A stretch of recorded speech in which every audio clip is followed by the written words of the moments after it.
1975ರಿಂದ ಕರ್ನಾಟಕ ಸರ್ಕಾರದ ನಿರ್ವಹಣೆಗೆ ಬಂದಂತಹ ದೇವಸ್ಥಾನ ಇದು. ಅದಕ್ಕೂ ಮುಂಚೆ ಯಾರ ಆಳ್ವಿಕೆಯಲ್ಲಿತ್ತು, ಇದರ ನಿರ್ವಹಣೆ ಯಾರು ಮಾಡ್ತಿದ್ರು, ಇದರ ಅಸ್ತಿತ್ವ ಹೆಂಗಿತ್ತು, ಇದನ್ನೆಲ್ಲ ನಾನು ನಿಮಗೆ ಪರಿಚಯ ಮಾಡಿಸ್ಕೊಡ್ತೀನಿ. ಅಷ್ಟಕ್ಕೂ ಎದ್ರ ಬಗ್ಗೆ ಅಂತ ಹೇಳಿ ನೀವು ಕೇಳೋದಾದ್ರೆ ಈ ವಿಡಿಯೋ ನೋಡ್ರಿ. ಧಾರವಾಡದಿಂದ ಸುಮಾರು 41 ಕಿಲೋಮೀಟರ್ ದೂರದ ಈ ಜಾಗ ನಾವು ಕಾರ್ ತೊಗೊಂಡು ಹೋಗಿದ್ವಿ. ಸಾಕಷ್ಟು ಬಸ್ಗಳು ಅದಾವು, ಟ್ರೈನ್ ಮುಖಾಂತರನೂ ಹೋಗ್ಬೋದು. ಆದರೆ ಅಗದಿ ಸಮೀಪಿರೋದ್ರಿಂದ ನೀವು ಗಾಡಿ ಮೇಲೆ ಹೋಗ್ಬೋದು, ಕಾರ್ನಾಗ ಹೋಗ್ಬೋದು ಅಥವಾ ಬಸ್ನಾಗೂ ಹೋಗ್ಬೋದು. ಸಿದ್ಧಾಚಲ ಬೆಟ್ಟದ ಒಂದು ಭಾಗ ಈ ಗುಡ್ಡ. ರಾಯಬಾಗದ ಬೊಮ್ಮಪ್ಪ ನಾಯಕರು ಇಲ್ಲಿ ದೇವಸ್ಥಾನವನ್ನು ನಿರ್ಮಾಣಿಸಿದ್ರು ಅಂಥೇಳಿ ಹೇಳಲಾಗ್ತದೆ. ಅದೇ ರೇಣುಕಾ ಯಲ್ಲಮ್ಮ ದೇವಸ್ಥಾನ. ನಾವೀಗ ಬಂದಿದ್ದು ಯಲ್ಲಮ್ಮನ ಗುಡ್ಡಕ್ಕೆ. ಪರಶುರಾಮನ ತಾಯಿ ಮತ್ತು ಜಮದಗ್ನಿ ಋಷಿಯ ಪತ್ನಿ ಈ ರೇಣುಕಾದೇವಿ. ಭೂಮಿಯನ್ನು ರಕ್ಷಿಸಿದ ಸಪ್ತ ಮಾತೃಕೆಯಲ್ಲಿ ಈ ಮಾತೆಯೂ ಒಬ್ಬಳು. ಅದಕ್ಕೆ ಇವಳನ್ನು ಫಲವತ್ತತೆಯ ಮಾತೆ ಅಂಥೇಳಿ ಕರಿತೀವಿ. ಈ ಶಕ್ತಿ ದೇವಿಯನ್ನು ನಾವಿವತ್ತು ನೋಡಕ್ಕೆ ಬಂದೀವಿ.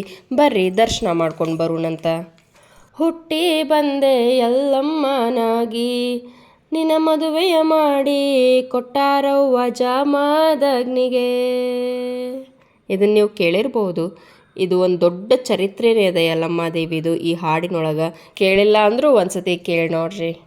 ಇದು ದೇವಸ್ಥಾನದ ಮಹಾದ್ವಾರ. ಶ್ರೀ ರೇಣುಕಾ ಯಲ್ಲಮ್ಮ ದೇವಸ್ಥಾನ, ಯಲ್ಲಮ್ಮ ಗುಡ್ಡ ಅಂತ ಹೇಳಿ ಬರ್ದಾರ. ಇಲ್ಲಿ ನಾವು ಪ್ರವೇಶಿಸಿದ್ರೆ ದೇವಸ್ಥಾನಕ್ಕೆ ಒಳಗೆ ಹೋಗ್ಬೋದು. ಇದು ರಾಷ್ಟ್ರಕೂಟ ಮತ್ತು ಚಾಲುಕ್ಯರ ಶೈಲಿಯೊಳಗೆ ಆಗಿರುವಂತಹ ದೇವಸ್ಥಾನ. ಆದರೆ ನೋಡಿದರೆ ಜೈನ ಬಸದಿ ಹಂಗೆ ಕಾಣುವಂತಹ ದೇವಸ್ಥಾನ ಅಂತ ಹೇಳಲಾಗ್ತದೆ. ಭಾಳ ಸುವ್ಯವಸ್ಥೆಯಾದ. ದರ್ಶನ ಮಾಡೋಕ್ಕೆ ಮೊದಲು ಛತ್ತದು ಇರಲಿಲ್ಲ ಅಂತ, ಈಗ ಅದನ್ನೆಲ್ಲ ಮಾಡ್ಯಾರ. ಒಂದು ಸುಸಜ್ಜಿತವಾದ ವ್ಯವಸ್ಥೆ ಕಲ್ಪಿಸ್ಕೊಟ್ಟಾರ. ಇಲ್ಲಿಯ ವಿಶೇಷತೆ ಏನಪ್ಪ ಅಂತಂದ್ರೆ, ವರ್ಷದೊಳಗೆ ಯಾವುದೇ ದಿವಸ ಹೋಗ್ರಿ ನೀವು, ಸತತವಾಗಿ ಭಕ್ತರು ಇಲ್ಲಿ ಆಗಮಿಸ್ತಾ ಇರ್ತಾರೆ, ತಮ್ಮ ಹರಕೆಗಳನ್ನು ತೀರಿಸ್ತಾ ಇರ್ತಾರೆ. ವರ್ಷದೊಳಗೆ 2 ದಿನ ಅಂದ್ರೆ ಬನದ ಹುಣ್ಣಿಮೆ ಮತ್ತು ಭಾರತಿ ಹುಣ್ಣಿಮೆ 2 ದಿನ ಇಲ್ಲಿ ಅತ್ಯಂತ ಅದ್ಧೂರಿಯಾದ ರಥಯಾತ್ರೆ ಇರ್ತದೆ. ಜಾತ್ರಾ ಮಹೋತ್ಸವ ನಡೀತದೆ. ಅವಾಗ 10 ಲಕ್ಷಕ್ಕೂ ಹೆಚ್ಚು ಜನ ಇಲ್ಲಿ ಬರ್ತಾರಂತ. ಲಕ್ಷಾಂತರ ಜನರು ಇಲ್ಲಿ ಬಂದು ದೇವಿಯ ದರ್ಶನ ಪಡೆದು ಪುನೀತರಾಗ್ತಾರೆ. ಈ ಸಮಯದೊಳಗೆ ಗರ್ಭಗುಡಿಯೊಳಗಿರುವಂತಹ ದೇವಿಯ ಮೂರ್ತಿಯನ್ನು ತಗೊಂಡು ಮೆರವಣಿಗೆ ಮಾಡಲಾಗ್ತದೆ.